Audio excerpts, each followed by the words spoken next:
Selamat siang para siswa SD kelas 4, 5, 6 mungkin, tapi kebanyakan kelas 5 dan 6 ya.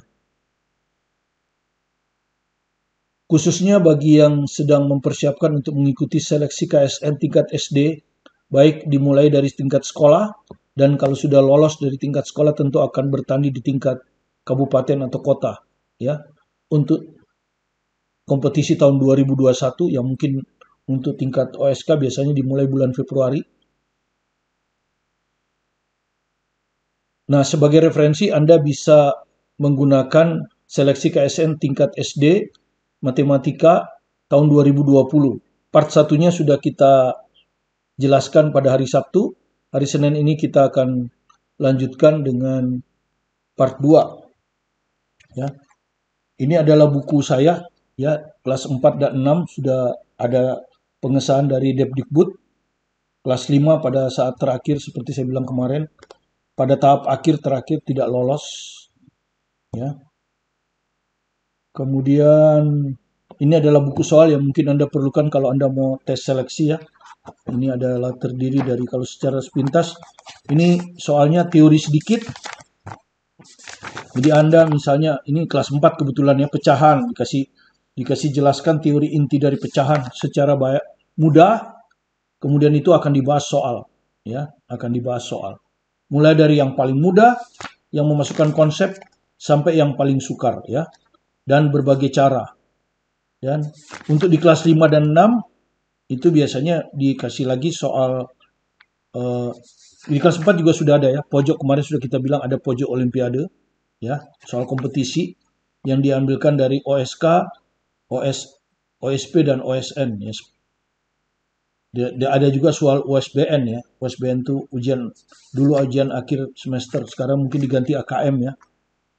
Ya, tapi apalah istilahnya kalau kita sudah mengerti bisa memahami soal, AKM itu kan sebetulnya hanya kemampuan bacaan saja ya. Dan seterusnya ya. Seperti kita bilang kemarin ada soal kompetisi di sini, modal soal kompetisi ya. Kita ambilkan juga dari luar negeri ya. Dan soal latihannya juga ada soal latihan kompetisi. Pokoknya yang susah itu soal kompetisi. Ya, oke. Itu kira-kira ya, kenapa saya beranikan untuk juga membahas SD ya. Walaupun saya belum pernah mengajar SD ya. Tapi kalau hanya di bimbingan belajar pernah ya. Tapi ngajar di sekolah belum pernah. Kalau SMP SMA saya udah pernah. Ya. Jadi saya udah tahu siswa SMP seperti apa dan siswa SMA seperti apa. Oke, kita lanjutkan dengan soal nomor 6. Ini gambar mudah-mudahan jelas, tapi kalau nggak jelas nggak apa-apa. Yang penting gambar ininya jelas ya. Ya. Jadi di sini ada diketahui data jumlah penduduk pada suatu kampung ya. Jadi tahun 2015 itu jumlah penduduknya 124. Saya tulis lagi ya karena nggak jelas ya. Jadi tahun 2015 jumlah penduduknya itu 124. Kemudian tahun 2016 jumlah penduduknya 140. 2017 jumlah penduduknya 120 dan terakhir 2018 jumlah penduduknya 160. Nah, ini kan sudah model AKM ya. Ini sudah model AKM ini. Artinya Anda harus ngerti dulu bacaan ini. Ya, apa artinya? Menyimpulkan dari sini. Apa yang bisa kita simpulkan? Bahwa yang paling banyak penduduknya adalah tahun 2018. Ini yang paling banyak. Itu yang dapat bisa kita simpulkan dari bacaan ini. Ya toh? Dan yang paling sedikit adalah tahun 2017. 120 ya, paling sedikit. Ini paling sedikit. Inilah kemampuan membaca sebetulnya ya. Yang dituntut di AKM itu ya. Nah, kemudian Anda disajikan dari diagram batang berikut, manakah yang menunjukkan kondisi ini? Mana yang menunjukkan kondisi ini? Ya kata saya tadi kemampuan bacaan. Anda baca aja paling banyak tahun 2018. Jadi carilah di gambar ini yang 2018. Ini urut ya, ini sebetulnya gambar ini urut ya. Ini tuh 2015. Ya. Ini tuh karena nggak jelas. Ini 2016. Ini 2017, ini 2018 ya. Karena nggak jelas ya. Jadi 2015, 2016, 2017, 2018. Ini pun demikian. Ya tinggal Anda pilih aja. Mana yang paling tinggi di sini? Ya, yaitu 2018. Lihat, ini 2018 kan? Ya, di diagram A betul. Ya, diagram A betul. Ya. Diagram B betul. Diagram C, nah, ini ada yang sama ini. Salah. Karena sama tinggi. Nggak ada yang sama tinggi di sini ya. Kalau Anda lihat. Ini 160. Nggak ada lagi 160. Jadi salah. Yang ini, apalagi yang ini. Bukan yang tertinggi. Yang tertinggi di 2016. Salah. Tinggal dua jawaban kan? A atau B. Nah, sekarang kita lihat yang terpendek. Yang terpendek adalah 2017. 120. Bandingkan ini. Ini Anda lihat. Ini nggak pendek ini, lihat tuh. Ini masih lebih pendek. Ini lebih pendek ini. Jadi ini salah ini. Salahnya di sini. Nah, kalau ini benar lebih pendek. Ya. Jadi jawabannya adalah B. Ya, jelas ya jawabannya B. Ini namanya kemampuan membaca. Itu sesuai tuntutan AKM. Ya. Jadi soal ini termasuk soal AKM ini. Jadi Anda harus memahami bacaan dulu. Jadi Anda diberi literasi seperti ini. Ya, maka oh iya, dari sini literasi ini saya tahu 2018 adalah yang paling besar dan 2017 adalah yang paling kecil. Gitu. Nah, itulah yang saya tuangkan di gambar bacaan saya ini. Dan akhirnya saya dapatkan bahwa jawabannya adalah B. Karena di B ini memenuhi syarat. 2018 yang paling tinggi, 2017 yang paling rendah. Nah, saya nggak perlu lagi grafik dua ini. Karena ini pilihan ganda. Ya. Oke, itu untuk nomor 6 ya. Kemudian untuk nomor 7. Ya. Kalau ini bukan soal AKM ya, tapi tetap aja menurut saya soal AKM karena harus membaca juga, cuma tidak dikombinasi dengan gambar diagram.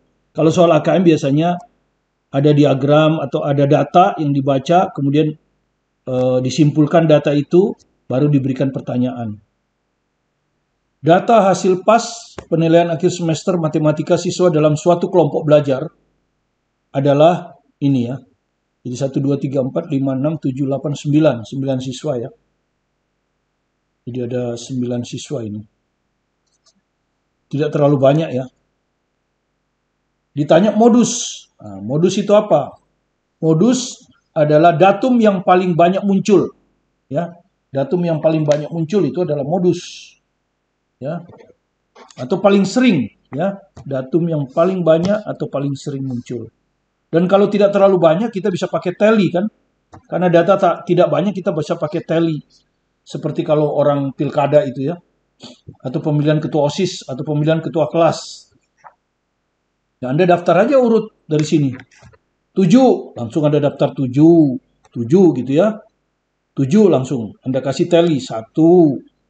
Ini bukan, ini bukan, ini bukan. Ada lagi 1, kasih lagi tally. 2. Ini bukan, ini 3. Jadi hanya 3. Kan begitu. Ya, persis pemilihan ketua kelas ya. 8. Anda langsung kan 8. Tulis saja 8. Tidak perlu urut. Sesuai aja. Jadi ini sudah. Ya, kalau anu begitu kan ini sudah dicoret lah ya. Sudah. 8. Ini 1 kan. 1. Coret. Cari lagi 8. 1 lagi. Jadi cuma 2. Ya. Sekarang 5. Ya kan? 5 ini ya. 1. Cari 5 lagi nggak ada. Jadi coret. 6. Anda catat lagi 6 di sini kan? 6. Hanya 1. Selesai. Terus 9 ada 2. 2 tally. Jadi jelas di sini terlihat yang paling sering muncul adalah 7. Jadi modus dari hasil PAS ini adalah 7. Ya, datum yang paling sering muncul. Oke, itu mudah. Sekarang kita ke nomor 8.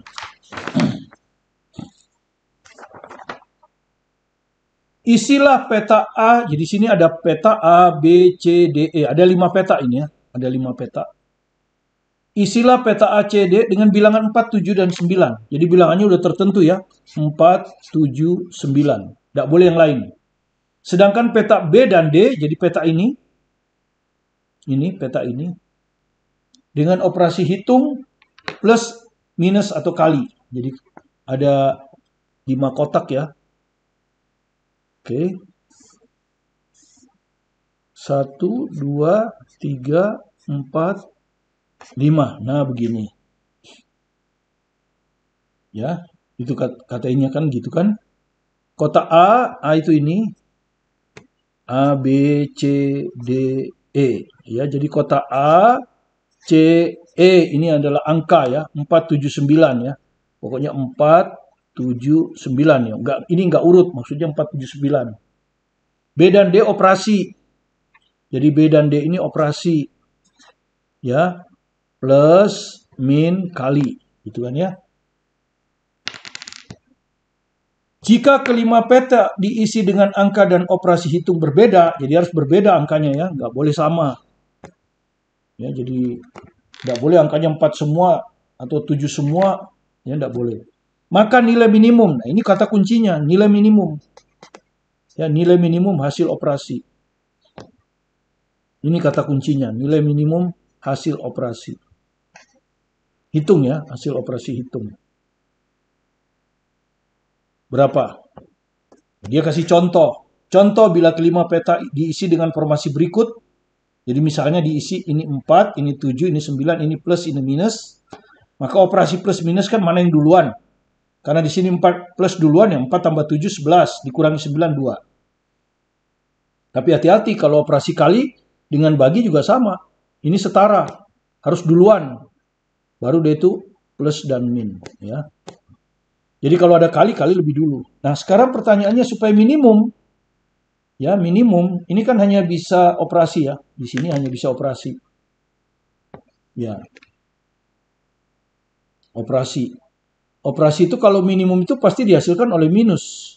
Terus minusnya dikali. Karena kali itu adalah bilangan operasi paling besar ya. Coba misalnya ya. Kalau di jumlah positif lah ya.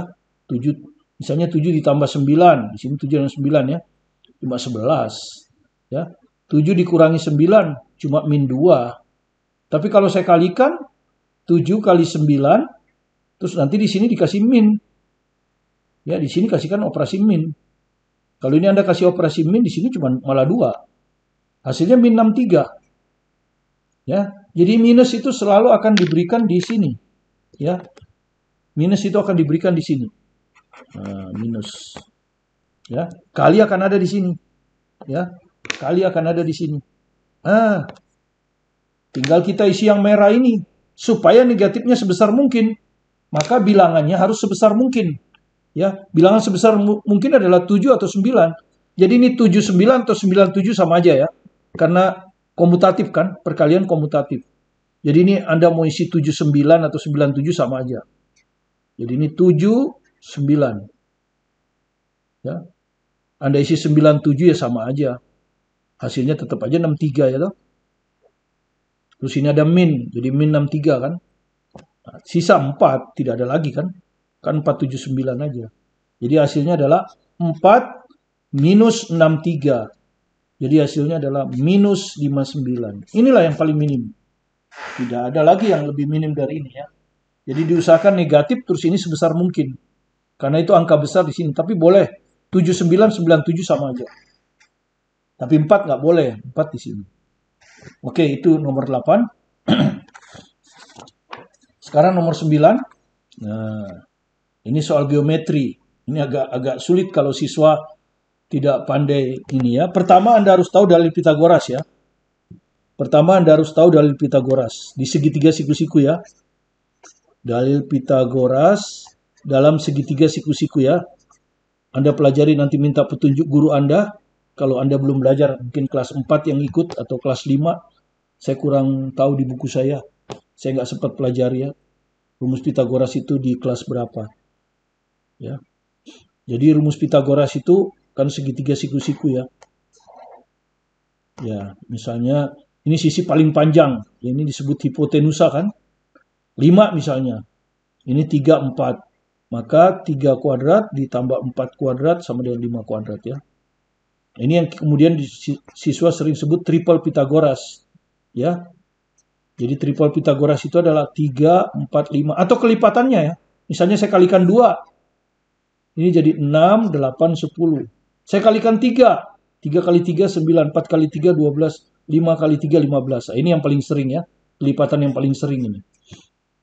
Kemudian triple Pythagoras yang sering lagi itu adalah 5, 12, 13. Atau kelipatannya ya. Atau kelipatannya. Tapi kalau kelipatannya paling dikali 2 biasanya. 10, 24, 26. Tapi ini yang paling sering muncul ya. Kalau ini justru dua-duanya bisa sering muncul. Oke, itu aja lah yang penting ya.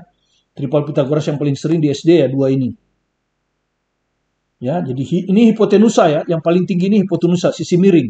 Sisi di depan 90 ya. Sisi di depan 90. Ini disebut hipotenusa. Kita sebutnya sisi miring. Istilah yang nggak tepat karena nggak tahu ya SD apa nggak bisa dibalik apa enggak. Sebab kalau begini ya, nah, kalau begini mana yang miring? Ini nggak miring ini. Karena itu istilah sisi miring kurang tepat. Ya, yang jelas di bawah 90 adalah sisi yang paling panjang. Yang paling tepat adalah sisi yang paling panjang. Ya. Hipotenusa. Oke, jadi walaupun dia lurus ini, nggak miring. Yang miring justru ini kan, sama ini. Ya, kalau di sini betul dia miring. Ya, oke, itu istilah saja. Nggak ada masalah. Yang penting kalau Anda anggap sisi miring, bahwa sisi itu adalah yang paling panjang. Itu di benak Anda. Cukup. Ya. Oke, sekarang ini aja bekal Anda ya. Kemudian tentu menghitung luas ya. Luas segitiga ya. Luas segitiga itu apa? Alas kali tinggi bagi 2 ya. Itu modal Anda ya. Alas kali tinggi dibagi 2. Kemudian di sini ada trapesium. Anda juga harus tahu luas trapesium kan. Luas trapesium adalah jumlah sisi sejajar. Jadi Anda cari sisi yang sejajar ya kan? Kali tinggi. Tinggi itu jarak antara 2 sisi sejajar. Ya, dibagi 2. Ya, bangunnya cuma itu seperti itu. Oke? Ini adalah dasarnya yang harus Anda kuasai. Oke. Sekarang kita buat soalnya. Gambar itu kalau saya besarkan seperti ini, ya. Pada gambar berikut ACDE segaris. ACDE segaris. Jadi ACDE ini segaris. Jadi kalau saya buat garis bantu, ini segaris ini. Ya. FE sejajar CD. Nah, ini ada. FE sejajar CD. Ya, jadi sejajar ini. Ini. Ya. Bilangan pada ruas garis menyatakan panjang ruas garis tersebut. Jadi ini maksudnya 25. Ini 9 panjangnya. Ini 15, ini 13, ini nggak tahu, ini nggak tahu, ya. Dalam satuan sentimeter, ya. Jadi dianggap satuan. Jika luas daerah ABC DEF nih, luas ABC DEF, ya. Jadi kalau kita lihat ABC DEF, jadi luas ini semua, ya. Ya. Nah, yang hijau ini. Nah, itu luasnya 366. Berapakah panjang CD? Nah, ini yang ditanya. Berapa panjang CD ini? Ya, berapa panjang ini? Ya, ini yang ditanya.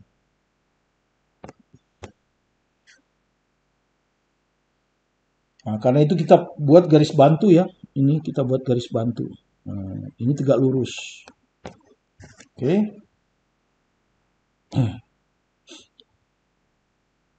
Perhatikan. Ya, sekarang yang bisa dihitung ya dengan dalil Pythagoras. Ini 9 ya. Berarti ini 9 kan? Ya, ini 9. Kita kasih nama sembarang lah, ya. Kita kasih nama sembarang lah, ya. Kasih nama aja P misalnya ya. Kasih nama aja ini P. Maka kalau ini 9, ini 9 kan? 9 ini. Nah, ini Anda lihat ini bisa dihitung ini. Ya, segitiga siku-siku ini. Ya. Kalau kita keluarkan seperti ini. Nah, kalau kita keluarkannya, ini B, ini P, ini A. Nah, tegak lurus begini. Ini 15, ini 9. Nah, triple Pythagoras kan? Kenapa? Ini bisa dibagi 3 kan? 15 bagi 3 Ini kalau kita bagi 3, 5 kan? Ini 5. Ini kalau kita bagi 3, 3. Berarti triple Pitagoras ini harus 4. Kan gitu. Kan 3, 4, 5 tadi. Ya, ini. 3, 4, 5. Nah, cuma ini kan dibagi 3. Berarti ini harus dikali 3 kan? Ini nanti dikali 3. Jadi hasilnya 12. 12. Jadi BP ini bisa ini. Yang merah ini hitungan ya. Nah, begini. 12. Nah, sekarang ini perhatikan segitiga yang berikutnya ini. Siku-siku juga. Ini 12, hipotenusanya 13 ya. Yang paling panjang 13. Berarti saya bisa ngitung ini dong. Ya. Anda tadi sudah 5, 12, 13. Ini lihat, ini 12, ini 13. Berarti ini 5. Kan begitu. Sudah. Nah, sekarang yang diketahui yang hijau itu kan? Yang hijau itu. Nah, yang hijau ini bisa saya bagi 2 kan? Bisa saya bagi 2 ini. Nah, ini dulu. Ya. Jadi kalau kita hitung di sini ya, langsung luasnya nggak usah saya hitung ya. A, B, C, D, E, F itu sama dengan trapesium ini ya. Trapesium ini. Trapesium A, B, E, F. Nah, begini kan ya. A, B, E, F ditambah ini. Ini kita nggak tahu kan. Ini bukan trapesium, ini nggak sejajar. Ini nggak sejajar dengan ini. Ditambah kita hitung aja, bikin aja B, C, D, E. Nah, begini ya. Ini tuh 366. Nah, ini bisa saya hitung. Luas trapesium ABF bisa saya hitung ya. Luas trapesium ABEF. Ya. Itu adalah jumlah sisi sejajar. Ya. Jumlah sisi sejajar dikali tinggi dibagi 2. Nah, jumlah sisi sejajarnya yang ini kan? Nah, yang ini. Nah, berapa ini? Ini 25. Ini 12. Berarti ini kan 13. Ya, ini hitungan ini ya. Ini bisa kita hitung 13. Jadi sisi sejajarnya ada 13 dan 25 ya. 25 dan 13. Jadi 25 ditambah 13. Jumlah sisi sejajar. Kali tinggi. Tinggi adalah jarak ini. Nah ini. Harus tegak lurus trapesium siku ini. Ya, tingginya ini FE. 9 ya. Dibagi 2. 25 tambah 13, 38. Dibagi 2, 19. Jadi ini 19 kali 9. Dah, gitu aja. 19 kali 9 ya. Ini mudah ngitungnya kan? Kalau 19 kali 9 itu, ya Anda kotret boleh. Kalau Anda malas ya boleh dikali 10 gitu kan ya. 19 kali 10 kurang 1. Ya kan? 190 kurang 19. Jadi 171 ya. Jadi kotret biasa lagi nih ya. Ya, di kotret biasa. 171. Seperti itu kalau mau dikotret ya. Oke. Jadi dengan demikian luas ini bisa tahu, ini sudah tahu ya. Trapesium ini sudah tahu. Begitu luas BCDE tahu ya. Luas BCDE tahu. Ini BCDE. Jadi luas BCDE bukan segitiga ini. Sama dengan tentu 366 kurang 171 ya. Ya dari sini nih. Ya kan? Ini 366, ini 171. Berapa jadinya? 6 kurang 1 5. 16 kurang 7 9. 195 ya. 195. Oke? Ya. Nah, luas BCP tahu ya? Luas BCP kan ini 5. Luas BCP udah tahu ya.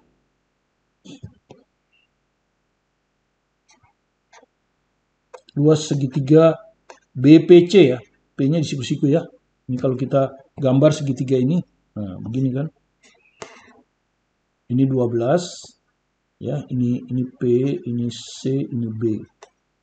Ini 13. Ini 5. Segitiga siku-siku. Jadi luasnya adalah alas kali tinggi ya. 5 kali 12 dibagi 2. Ya. Jadi 30. Ya, jadi luas ini 30 ya. Saya tulis dengan tinta hijau. Ini luasnya 30. Nah, luas ini. Ya. Nah, sekarang kita hitung, ini CD ini ada di sini ya. Kalau saya tahu ini, maka saya bisa hitung CD. Kalau saya tahu ini. Ya. Dan ini bisa dihitung dari luas segitiga ini. Ya, luas segitiga ini. Ya. Jadi luas, kalau kita lihat luas segitiga DPE. DPE, yang ini nih, DPE. Kan sama dengan, ini kan segitiga siku-siku. Ya. DP kali tingginya ini. Nah, kali PE dibagi 2. Ya, DP-nya berapa DP? Nggak tahu. Oke, nggak tahu. PE sama dengan 25 per 2. Oke. Nah, sekarang baru kita cari luas segitiga DPE supaya bisa dapat DP. Apa itu luas segitiga DPE? Nah, kalau Anda perhatikan, luas segitiga DPE ini kan luas segitiga yang siku-siku yang besar ini. Udah kita hitung tadi. Ini 30 tadi. Ya. DPE. Mana luas segitiga DPE? Ini DPE, barusan kita hitung. Justru ini yang kita cari kan. Jadi luas segitiga DPE, nih, luas segitiga DPE. Ini kan sama dengan hijau ini. Yang hijau ini udah kita hitung tadi 195. Ya, luas BCDE ditambah, ya, yang ini itu sama dengan luas yang hijau ini, ditambah luas segitiga ini kan. Luas segitiga BPC. BPC ini udah kita hitung. Ini tuh ini. Nah, 30. BCDE yang ini 195. Jadi ini hasilnya adalah 225. Nah, sedangkan dia adalah apa? DP kali 25 per 2. Gitu? DP kali 25 per 2. Ini. Nah, dari sini kita dapat DP. DP yang kita dapat. Yang ditanya CD, tapi kalau DP tahu kan tinggal dikurangi 5. Oke, jadi DP sama dengan 2 kali 225 dibagi 25. Ini kalau kita bagi 25 bisa ini, ya. 9. Jadi 18 DP itu. Nah, DP itu adalah CD ditambah CP, ya kan? DP ini adalah ini tambah ini. DP-nya 18. CD ditanya, ya. CP udah kita hitung tadi dengan dalil Pitagoras 5. Jadi akhirnya kita dapat CD 13. Nah, ini jawabnya. Ya, CD sama dengan 13. Kemudian nomor 10 ini adalah tentang dena rumah, ya. Nah, gambarnya tidak jelas, ini saya gambar ulang. Ya, nanti Anda lihat saja soal aslinya ya, karena kalau saya tampilkan di sini nggak jelas, maka saya gambar ulang. Nah, ini adalah dena lantai 1. Ya, dena lantai 1. Ya, ini dena lantai 2. Jadi kalau Anda lihat di lantai 1 ini ada carport. Carport itu biasanya untuk parkir mobil. Nah, ini namanya soal AKM. Kalau sudah ada gambar-gambar terus ditanya, itu sudah soal AKM ya. Ini tipe soal AKM ini. Ya, jadi kalau Bapak Ibu guru mau tahu soal AKM ya seperti ini. Kalau itu pengetahuan saya ya. Karena kemampuan membaca kan. Ini carport, artinya ada teras. Kemudian di sini baru bangunan rumahnya. Sedangkan yang ditanya apa? Jika luas bangunan rumah. Jadi perhatikan, luas bangunan rumah. Jadi yang terbangun rumah. Carport ini bukan bangunan. Ini hanya ini, jadi tidak termasuk. Jadi sebetulnya kalau Anda beli rumah terus carportnya dihitung per meter ya, rugi Anda. Sebetulnya, pinter itu orang bangunan itu. Ya, dia hitung 154 tapi carportnya dihitung juga gitu. Teras juga dihitung. Biasanya begitu. Ya, tapi kita ini enggak, ini yang kita hitung bangunan aja. Ya, jadi sebetulnya kalau Anda mau diakalin sama tukang bangunan ya, udah bilang aja, yang teras urusan saya. Ini urusan saya yang bangun. Anda bangun yang ini. Nah, ya kan? Yang ini Anda bangun. Nah. Jadi bangunan rumah di lantai 1 itu sebetulnya hanya ini. Ya, Anda lihat, ini adalah lebarnya 4.500. Jadi di lantai 1 itu sebetulnya adalah Ini ya, 4.500. Ya, kali ini. Nah, ini saja. Ini nggak termasuk ini. Ini kalau dijumlahkan 4.000 ya. Ini 4.000, ini 12.000. Jadi dikali, di sini ada 12.000, tapi yang 4.000-nya itu nggak masuk sebetulnya kalau di bangunan rumah ya. Jadi kalau dimasukkan rugi kita, ya. Nah, 8.000. Jadi 4.500 kali 8.000 itu sebetulnya. Itu luas lantai 1. Lantai 1 menurut gambar ya, DNA gambar. Kalau lantai 2, oke, it's okay lantai 2 kan. Lantai 2 di tingkat, mana ada teras. Di lantai 2 nggak ada. Balkon termasuk bangunan karena di atasnya ada rumah. Ya. Jadi ini benar sesungguhnya, lebarnya 4.500 juga. Dikali ininya 9.200. Nah, ini ya. Jadi hati-hati, luas bangunan rumah ini nggak masuk. Jika luas bangunan rumah Pak Amir di lantai 1 36 meter persegi, jadi ini tuh sama dengan, diketahui ya, 36 meter persegi. Jadi ini diketahui. Maka luas bangunan rumah Pak Amir di lantai 2, ini yang ditanya. Ya tinggal dibagi aja sama yang diketahui. Jadi kita bandingkan dengan yang diketahui aja. Jadi lantai 2 ini dibandingkan dengan lantai 1. Nah, gitu? Dibandingkan dengan lantai 1 ini. Ya, kali luas lantai 1. 36 meter persegi. Ya begitu aja. Kan itu rasio. Kalau ini 36, ya kalau ini ya tinggal ini bagi ini. Kali 36. Ya, 4.500 bisa dicoret. 20 ini bisa dicoret. Ya. Kalau kita pusing, kita tulis lagi sekali lagi. 92/80 kali 36. Begini kan ya. Taruhlah kita, ini bagi 4 atau bagi 2 lah. Ya, atau bagi 4, Anda sudah tahu ini bisa bagi 4. Jadi ini bagi 4, 20. Ini dibagi 4, 9. Kan gitu. Nah, ini 92 dibagi 2, 46 ya. 4, 12 ya. Ini dibagi 2, 10. Ya udah ini aja ya. Bagi 10 kan gampang, tinggal koma ya. Jadi 46 kali 9. 45, 36, 41 ya. Jadi 414 dibagi 10 ya. Jadi 41,4 ya. Kita dalam desimal ya. Karena biasanya kan kalau luas desimal, bukan pecahan. Kalau pecahan kan nanti disederhanakan malah ya. Jadi kalau Anda coret begini, ini 5, 2, 3 malah tambah ngaco. Jawabannya nanti desimal. Ya, biasanya luas itu jawabannya dalam pecahan. Sedangkan luas biasanya dinyatakan dalam desimal. Tidak pernah dalam pecahan. Orang nggak ngerti. 4/1/2/5 ya. Orang awam nggak ngerti. Oke. Ya, beginilah part yang kedua untuk 10 soal. Nanti kita lanjut lagi dengan part ketiga. Soal 11-15 dan 16-20 di part 4, maka ini selesai. Ya. Terima kasih, silakan dipelajari.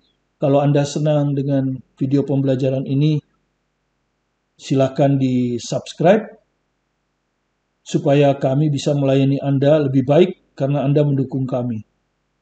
Terima kasih. Saya Martin Kanginan, tetap semangat belajar di rumah.